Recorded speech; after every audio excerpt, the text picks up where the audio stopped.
الحمدللہ رب العالمین والصلاة والسلام علی سید المرسلین اما بعد فاعوذ باللہ من الشیطان الرجیم بسم اللہ الرحمن الرحیم والصلاة والسلام علیک یا رسول اللہ وعلی آلک واصحابک یا حبیب اللہ والصلاة والسلام علیک یا نبی اللہ وعلی آلک واصحابک یا نور اللہ۔ فیضان قرآن کے سلسلے میں حاضر ہیں اور آج سورہ آل عمران کی آیت نمبر 77 سے قرآن پاک کا درس سنیں گے۔ ان آیات میں اللہ تعالیٰ نے ان لوگوں کا تذکرہ کیا جو دنیاوی مفادات کی خاطر اللہ کے احکام، اللہ کی آیات اور اللہ کی باتوں کو چھپاتے تھے۔ ارشاد ہوتا ہے بسم اللہ الرحمن الرحیم، ان الذین یشترون بعہد اللہ وایمانہم ثمنا قلیلا اولئک لا خلاق لهم فی الآخرۃ ولا یکلمہم اللہ ولا ينظر إليهم يوم القیامة ولا یزکیہم ولہم عذاب علیم۔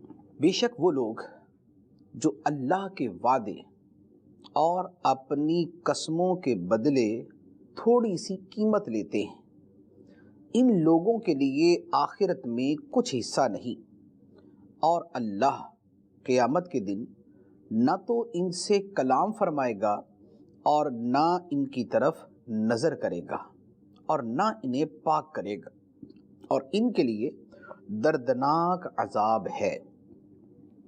یہاں پر بنی اسرائیل کے ان سرداروں اور ان لوگوں کے بارے میں بیان کیا گیا ہے جو نبی پاک صلی اللہ علیہ وآلہ وسلم کی تشریف آوری سے پہلے تو قسمیں کھاتے تھے کہ جب آخری نبی آئیں گے تو یہ ان پر ایمان لائیں گے، ان کی مدد کریں گے۔ لیکن جب نبی پاک علیہ الصلوۃ تشریف لے آئے اور انہیں لگا کہ اگر ہم ان پر ایمان لے آئے تو ہماری سرداری، ہمارے نذرانے، ہمارے معاوضے، قوم کے اندر جو ہمارا اعزاز اور مقام ہے وہ ختم ہو جائے گا، تو ان دنیاوی مفادات اور دنیاوی چیزوں کی خاطر انہوں نے اپنی وہ جو سابقہ زمانے میں قسمیں کھاتے رہے تھے انہیں بھی چھوڑ دیا، اور وہ جو پہلے اللہ سے عہد کر رکھا تھا کہ خدا کا جو بھی نبی آئے گا یہ اسے مانیں گے، اسے بھی چھوڑ دیا۔ تو ان کے بارے میں فرمایا کہ یہ لوگ سوداگر ہیں، انہوں نے خدا کے عہد کو بیچ دیا، انہوں نے اپنی قسموں کو بیچ دیا، اور بیچا ہے دنیا کی تھوڑی سی قیمت کے بدلے میں۔ تو ایسے لوگوں کا آخرت میں کوئی حصہ نہیں، ان کو کوئی اجر، کوئی ثواب، کوئی اچھا معاوضہ نہیں ملے گا۔ اللہ تعالیٰ نہ تو ان سے کلام فرمائے گا اور نہ ان کی طرف نظر رحمت کرے گا اور نہ انہیں پاک کرے گا، بلکہ اپنی اس بد اعتقادی اور بد عملی کی خباثت کے ساتھ ہی اللہ تعالیٰ ان کو جہنم میں ڈال دے گا۔ ایسوں کے لیے دردناک عذاب ہے۔ جھوٹ بولنا، جھوٹی قسمیں کھانا، خدا کے عہد کو بیچنا، خدا کی آیتوں کے معنی بدلنا، یہ بڑا سنگین جرم ہے۔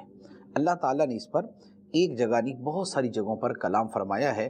اگلی آیت کے اندر بھی اسی کو اور زیادہ صراحت و وضاحت کے ساتھ بیان کیا۔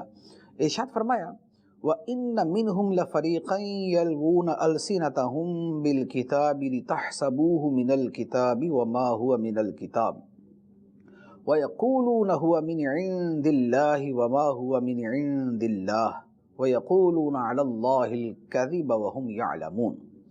اور یقیناً ان اہل کتاب میں سے کچھ وہ ہیں جو زبان کو مروڑ کر کتاب پڑھتے ہیں تاکہ تم سمجھو کہ یہ بھی کتاب کا حصہ ہے، حالانکہ وہ کتاب کا حصہ نہیں ہے، اور یہ لوگ کہتے ہیں یہ اللہ کی طرف سے ہے، حالانکہ وہ ہرگز اللہ کی طرف سے نہیں ہے، اور یہ لوگ جان بوجھ کر اللہ پر جھوٹ باندھتے ہیں۔ جن لوگوں نے اللہ کی سابقہ کتابوں میں تحریف کی ان کے مختلف طریقے تھے۔ ایک طریقہ تو یہ تھا کہ اللہ تعالیٰ نے جو فرمایا ہے اس کی جگہ اپنی طرف سے عبارتوں کو شامل کر دیا۔ یہ ہے تحریف لفظی، کہ خدا کی کتابوں میں تحریف لفظی کر دی، کہ اپنی طرف سے کلام شامل کر دیا اور لوگوں کو یہ شو کیا کہ یہ بھی خدا کا کلام، اور یہ بھی بڑا سنگین جرم۔ بعض لوگ یہ کرتے تھے کہ وہ خدا کا کلام پڑھتے پڑھتے کچھ تھوڑا سا اپنا مفہوم اور اپنی شرح بھی اس میں اس انداز میں شامل کرتے تھے کہ گویا یہ بھی خدا کا کلام ہے. لوگ یہ سمجھتے تھے کہ ہاں یہ بھی اللہ ہی کا حکم ہے، حالانکہ وہ خدا کا حکم نہیں ہوتا تھا. ان کے صرف وہ جو انداز بیان ہے، جو اسلوب بیان ہے، اس کے ذریعے یہ دھوکہ دیتے تھے. اور سب سے زیادہ یہ چیز نبی پاک علیہ الصلوۃ والسلام کے اوصاف کے بارے میں کرتے تھے کہ نبی پاک علیہ السلام کی بات بیان کرتے ہوئے کہ ایک نبی آئے گا جس نبی نے آخری زمانے میں تشریف لانا ہے، جن پر ایمان لانا ضروری ہے. تو نبی پاک علیہ السلام کے اوصاف کو چھپاتے تھے، بدلتے بھی تھے، اور کچھ اس انداز کے اندر گھما کے بیان کرتے تھے کہ سننے والا یہ سمجھے کہ اچھا اللہ نے جس نبی کے بارے میں فرمایا وہ یہ نہیں ہے، وہ محمد صلی اللہ علیہ وسلم نہیں ہے، کوئی اور ہے. تو یہ تھا کہ زبان کو مروڑ کے کچھ کا کچھ کر دیتے تھے. اسی طرح احکام خداوندی کے اندر بھی اسی طرح کرتے تھے. تو اللہ تعالیٰ نے ان لوگوں کے بارے میں وعیدیں بیان فرمائی کہ یہ خدا پہ جھوٹ باندھنے والے لوگ ہیں. اب اس کے بعد انبیاء علیہ السلام کے بارے میں ایک الزام کفار نے لگایا، اس کا جواب یہاں پر اللہ تعالیٰ نے دیا. ارشاد فرمایا ما کان لبشر ان یؤتیہ اللہ الکتاب والحکم والنبوۃ ثم یقول للناس کونوا عبادا لی من دون اللہ ولكن كونوا ربانيين بما كنتم تعلمون الكتاب وبما كنتم تدرسون ولا يأمركم أن تتخذوا الملائكة والنبيين أربابا أيأمركم بالكفر بعد إذ أنتم مسلمون. فرمایا کسی آدمی کو یہ حق حاصل نہیں کہ اللہ اسے کتاب و حکمت اور نبوت عطا کرے، پھر وہ شخص لوگوں سے کہے کہ اللہ کو چھوڑ کر میری عبادت کرنے والے بن جاؤ، بلکہ وہ یہ کہے گا کہ اللہ والے ہو جاؤ، کیونکہ تم کتاب کی تعلیم دیتے ہو اور اس لیے کہ تم خود بھی اسے پڑھتے ہو، اور نہ وہ تمہیں یہ حکم دے گا کہ فرشتوں اور نبیوں کو رب بنا لو. کیا وہ تمہیں تمہارے مسلمان ہونے کے بعد کفر کا حکم دے گا؟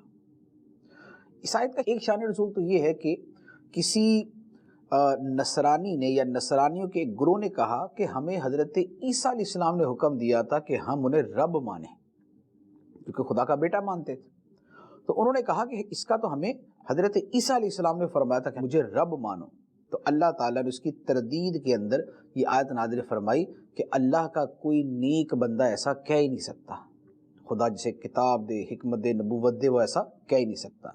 اور ایک قول یہ ہے کہ نبی پاک علیہ السلام نے جب لوگوں سے فرمایا کہ اللہ کی اطاعت کرو اور میری اطاعت کرو، تو اس پر بعض بد نصیبوں نے یہ جملہ کہا کہ آپ نے اپنے آپ کو خدا کے ساتھ جوڑ کے بیان کر دیا کہ اللہ کی بھی اطاعت کرے، آپ کی بھی کرے، اس کا مطلب ہے ہم آپ کو خدا مان لیں، ہم آپ کو رب مان لیں. تو اس پہ اللہ تعالیٰ نے فرمایا کہ کسی بندے کی تو شایان شان ہے ہی نہیں جسے خدا کتاب، حکمت، نبوت عطا فرمائے، اس کی یہ شایان شان ہے ہی نہیں کہ لوگوں کو بولے کہ اللہ کو چھوڑ کے مجھے اپنا رب مان لو، میرے بندے بن جاؤ. وہ تو لوگوں کو درس دے گا کہ اللہ والے بن جاؤ، رب والے بن جاؤ، خدا والے بن جاؤ، کیونکہ تم خدا کی کتاب کی تعلیم دیتے ہو، خود پڑھتے ہو، تو اللہ والے بنو. تو کبھی کوئی نیک بندہ، کوئی بندہ مومن، کوئی صالح اور کوئی نبی اور کوئی ولی کبھی یہ کہہ ہی نہیں سکتا کہ فرشتوں کو اور نبیوں کو رب بنا لو. یہ تو سیدھا سیدھا کفر ہو جائے گا نا، یہ تو کفر ہو جائے گا. تو نبی کبھی کفر کا حکم معاذ اللہ دے نہیں سکتا، اور اسی طرح ولی بھی ایسا حکم نہیں دے سکتا. اگر ولی ایسا حکم دے گا وہ تو ولایت سے فارغ ہو جائے گا، ایمان سے نکل جائے گا، ولایت تو بہت دور کی بات ہے. تو فرمایا کہ نبی پاک علیہ السلام کی اطاعت یہ تو ہے ہی ویسی خدا کی اطاعت ہے، اس میں رب ماننے والی بات نہیں ہے. اب اس کے بعد اللہ تعالیٰ نے نبی پاک علیہ السلام کی عظمت و شان پہ ایک بہت خوبصورت مضمون بیان فرمایا.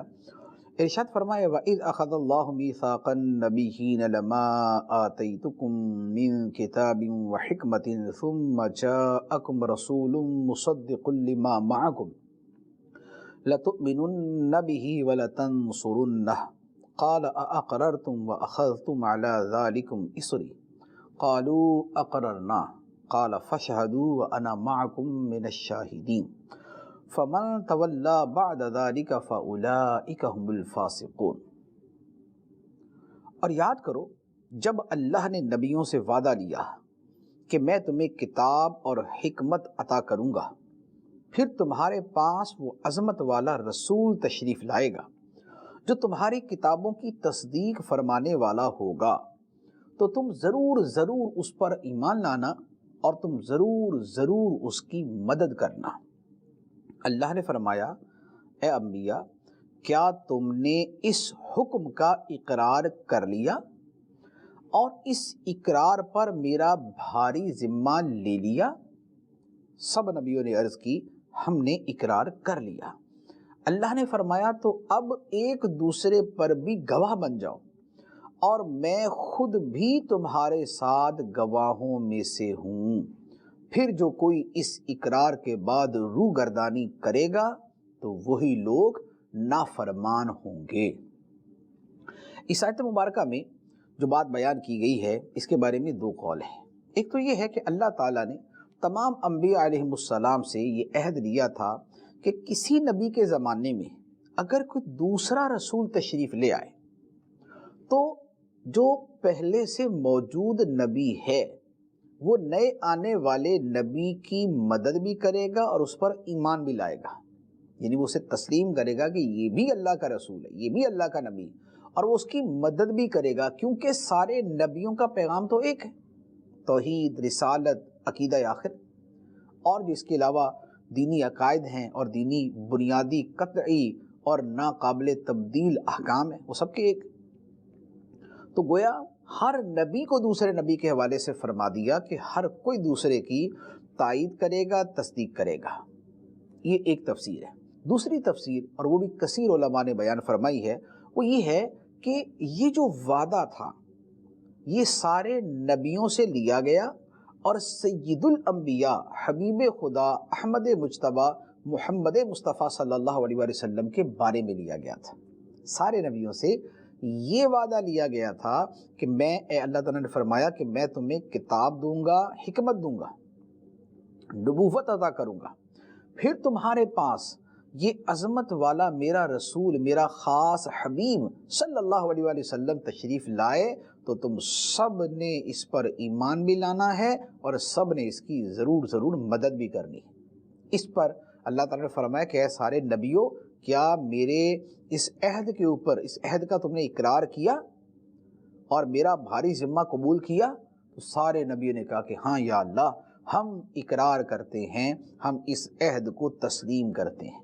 تو اللہ تعالیٰ نے فرمایا کہ پھر ایک دوسرے پہ گواہ ہو جاؤ، اور میں بھی تمہارے اوپر گواہ ہوں کہ تم نے میرے حبیب علیہ الصلوۃ والسلام کی تائید و تصدیق کے لیے تم نے عہد مجھ سے باندھا تھا۔ اور پھر اس کے ساتھ فرمایا کہ اب اس اقرار کے بعد جو روگردانی کرے، جو منہ پھیرے، جو انکار کرے تو وہ نافرمانوں میں شمار ہوگا۔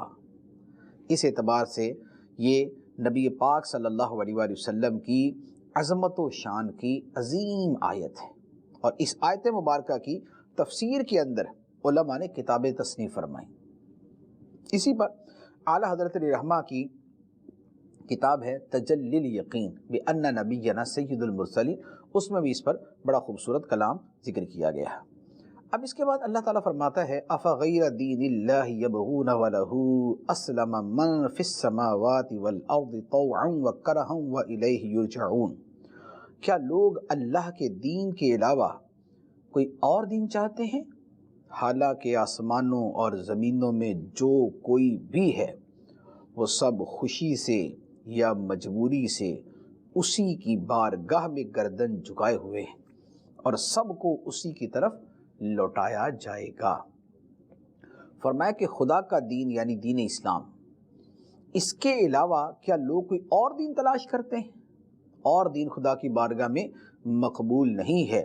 خدا کی شان تو یہ ہے کہ آسمان و زمین میں سب کے سب خدا کی بارگاہ میں اپنی گردن جھکائے ہوئے ہیں، کوئی خوشی سے اور کوئی مجبوری سے، جیسے آسمانوں والے فرشتے ہیں، زمین میں مومن ہیں، یہ سب خدا کی بارگاہ میں خوشی خوشی اپنی گردن جھکائے ہوئے، اور کفار اور اسی طرح جملہ جمادات اور نباتات وہ اپنے تکوینی اعتبار سے کہ پابند ہیں امر الہی کے، وہ پابند ہے تخلیق الہی کے، قدرت الہی کے، وہ اس اعتبار سے گردن جھکائے ہوئے ہیں۔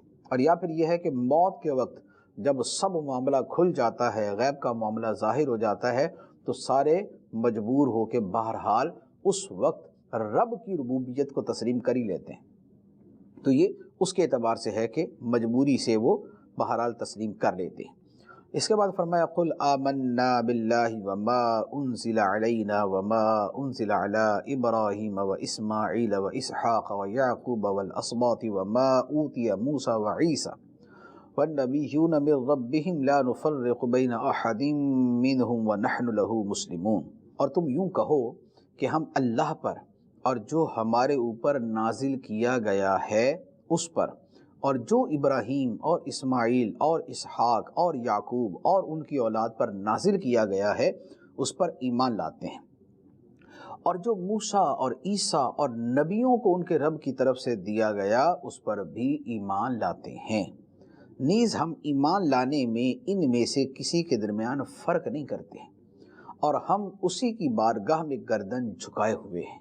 یہ ہمارے ایمان کا ایک بڑا کھلا اور واضح اقرار، اعتراف اور تفصیل ہے کہ یہودی عیسائی تو کچھ کو مانتے تھے، کچھ کو نہیں مانتے تھے، لیکن ہمیں فرمایا گیا کہ سب کو ماننا ہے، جو بھی خدا کی کتابیں ہیں ساری ماننی، جو بھی خدا کے نبی ہیں سارے ہی ماننے، جس جس کو خدا نے عطا کیا نبوت، کتاب، حکمت، وہ سب کو تسلیم کرنا ہے۔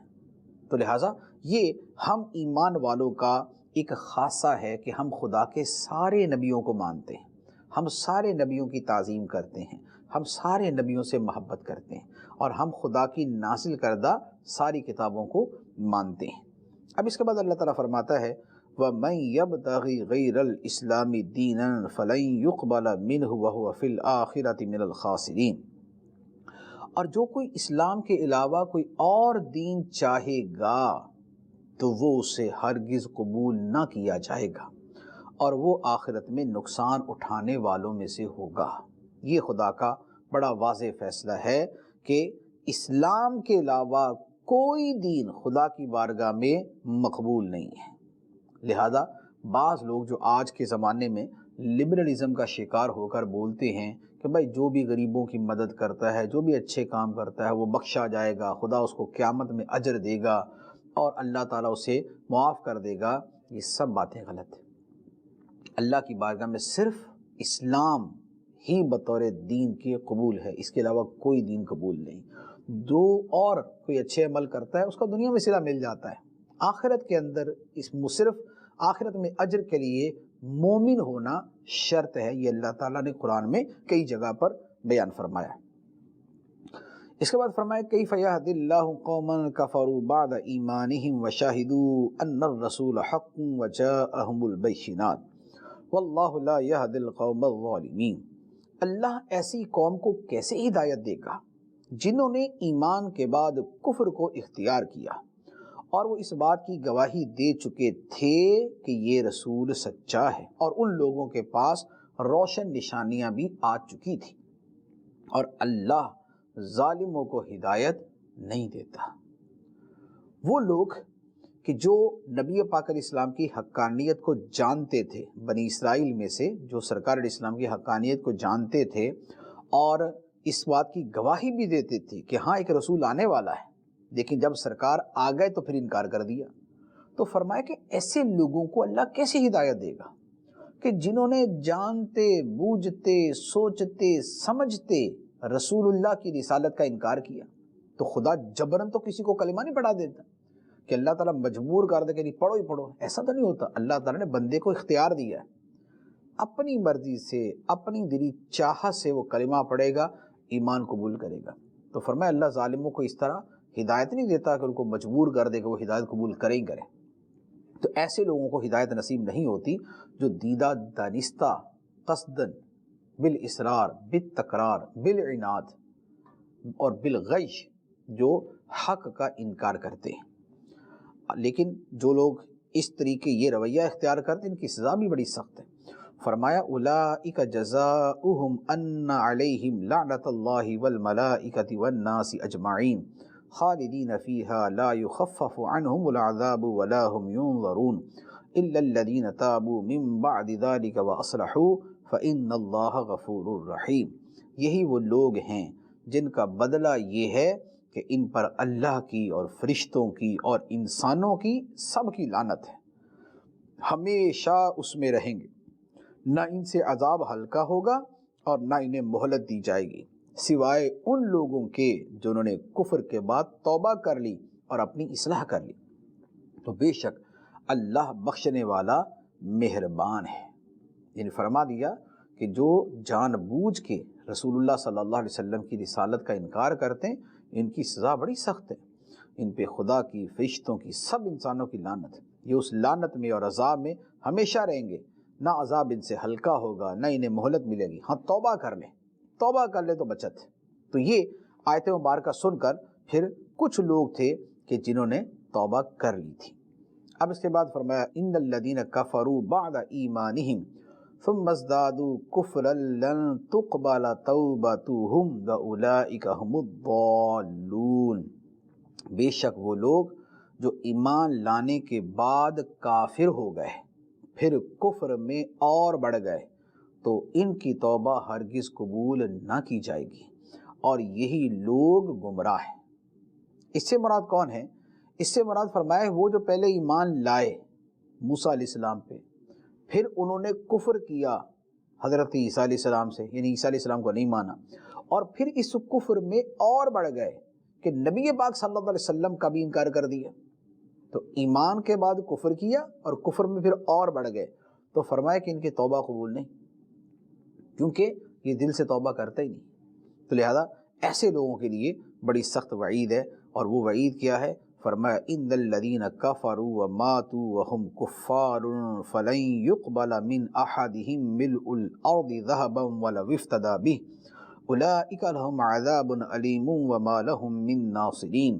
بے شک وہ لوگ جو کافر ہوئے اور کافر ہی مر گئے، ان میں سے کوئی اگرچہ اپنی جان چھڑانے کے بدلے میں پوری زمین کے برابر سونا بھی دے دے تو ہرگز اس سے قبول نہ کیا جائے گا، ان کے لیے دردناک عذاب ہے اور ان کا کوئی مددگار نہیں ہوگا۔ یہ ہے حالت کفر میں مرنے والوں کی سزا۔ اس میں بہت سی باتیں قابل توجہ ہیں۔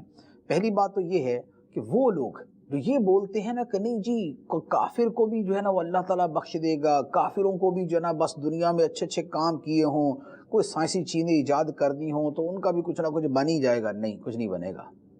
یہ خدا کا قرآن، خدا کا کلام، خدا کی آخری کتاب کھلم کھلا واضح طور پہ فرما رہی ہے کہ جو حالت کفر میں مر گئے ان سے کوئی فدیہ، کوئی صدقہ، کوئی بدلہ قبول نہیں کیا جائے گا۔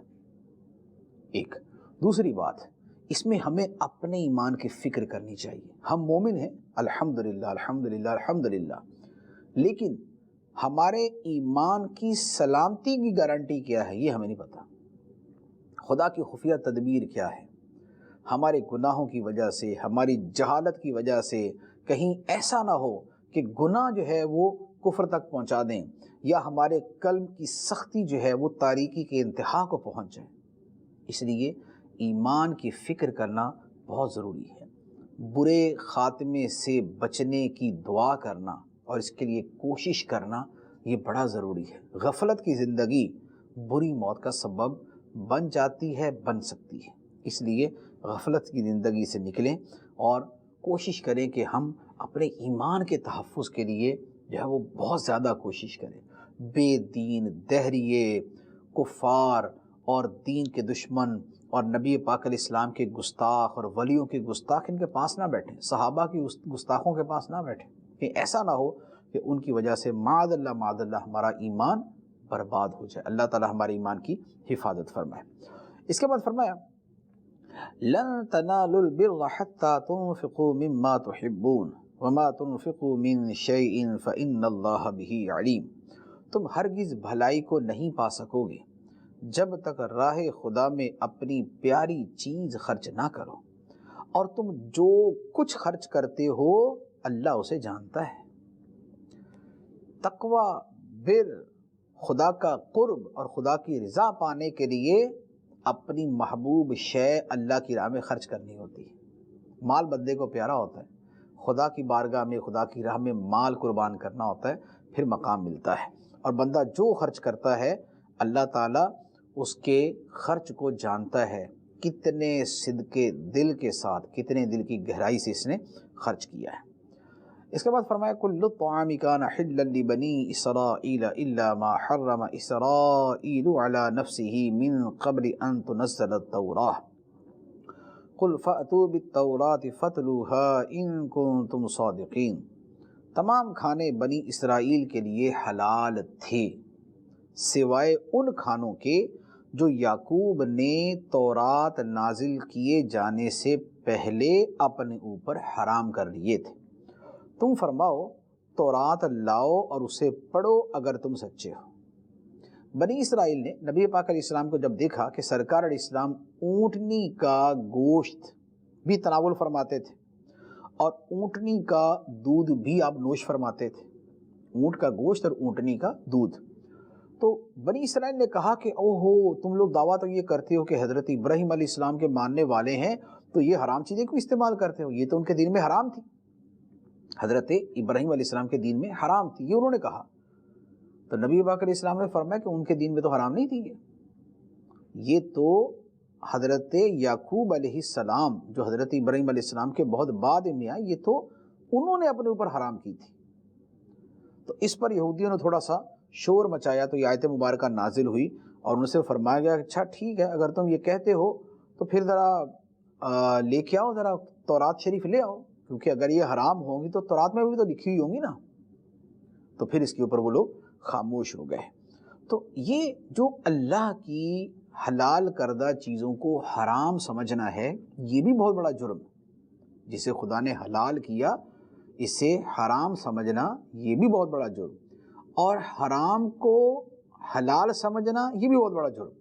اللہ تعالیٰ فرماتا ہے فَمَنِ افْتَرَىٰ عَلَى اللَّهِ الْكَذِبَ مِن بَعْدِ ذَلِكَ فَأُولَٰئِكَ هُمُ الظَّالِمُونَ۔ پھر اس کے بعد بھی جو اللہ پر جھوٹ باندھے تو وہی لوگ ظالم ہیں۔ نہ خدا کے حرام کردہ کو حلال کہا جائے اور نہ خدا کے حلال کردہ کو حرام کہا جائے۔ آج کل جو لوگ موسیقی، ناچ گانا اور بےہودگی اور بے حیائی کو حلال کہتے ہیں، یہ خدا کے حرام کردہ کو حلال کہہ رہے ہوتے ہیں، اور یہ اس آیت کی وعید میں داخل ہیں کہ خدا پہ جھوٹ باندھتے ہیں، یہ ظالم ہیں۔ اس کے بعد فرمایا قل صدق اللہ فاتبعوا ملت ابراہیم حنیفا وما کان من المشرکین۔ اے حبیب تم فرماؤ اللہ نے سچ فرمایا، لہٰذا تم ابراہیم کے دین پر چلو جو ہر باطل سے جدا تھے اور وہ مشرکوں میں سے نہ تھے۔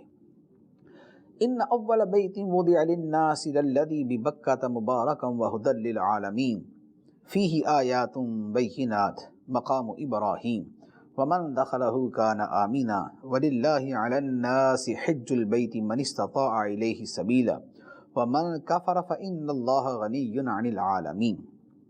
بے شک سب سے پہلا گھر جو لوگوں کی عبادت کے لیے بنایا گیا وہ ہے جو مکہ میں ہے، برکت والا ہے اور سارے جہان والوں کے لیے ہدایت ہے۔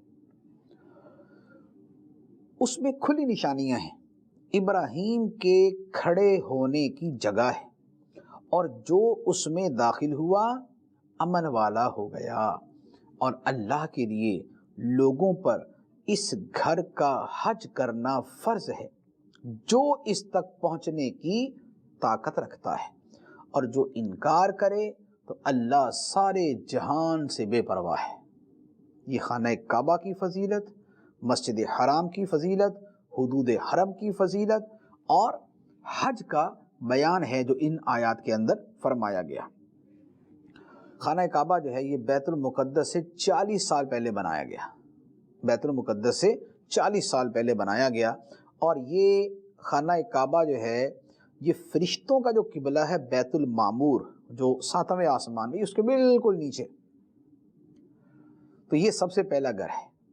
اور اس گھر کی عظمت ہے کہ یہ مکہ میں ہے، برکت والا ہے، سارے جہان کے لیے ہدایت ہے، اور اس میں اللہ کی نشانیاں ہیں۔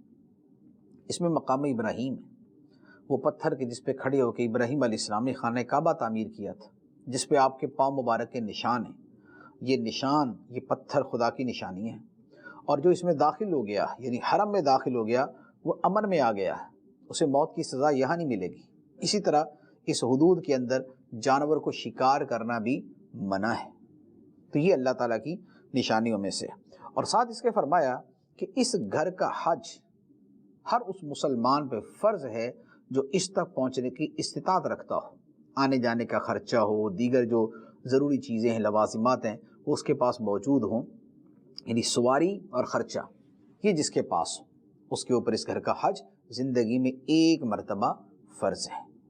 اور جو انکار کرے کہ معاذ اللہ کفر کرے تو پھر خدا جہان والوں سے بے پرواہ، اور جو عملی انکار کرے کہ اللہ نے مال دیا پھر بھی حج نہ کرے، ناشکری کا رویہ اختیار کرے، تو خدا اس سے بھی بے پرواہ ہے۔ تو حج کی فرضیت کا بیان بھی ہے، اور خدا کی شان غنی عن العالمین کا بیان بھی ہے۔ اللہ تبارک و تعالی ہمیں قرآن کا فہم عطا فرمائے، قرآن کے احکام پہ عمل کرنے کی توفیق عطا فرمائے۔ آمین بجاہ النبی الامین صلی اللہ علیہ وسلم۔